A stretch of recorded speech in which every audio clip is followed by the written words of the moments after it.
paper background is all set for my farmer's market here, I need to take these vegetables and I need to make each one its own layer so that I can work with them, because right now I've got my pumpkin, my corn, and my radish together, and that's not how I'm going to want to set them up on my farmer's market poster. So there, as always, is a few ways to do this.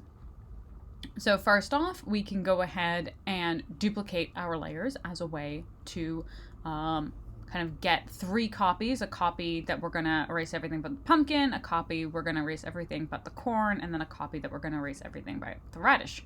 So let's do that option first. So this is my vegetables. I'm going to go up. I'm going to go ahead. I'm going to duplicate that layer, same way that I did it when I was working with the paper. So this first one, all right, this is going to be my corn. So I'm just going to name it corn and click OK. Now I want to duplicate that guy, and again you can do this either way. I'm going to duplicate layer here, and then this is going to be my radish. I'm not sure if radish is 2 Ds or 1. You can make fun of me if I spelled it wrong.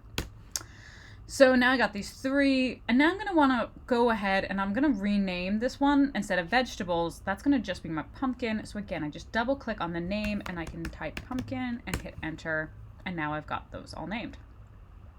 So now I've got 3 copies. I'm gonna pause here. I'm gonna show you another way you could get those 3 copies before we move on to actually working with our copies.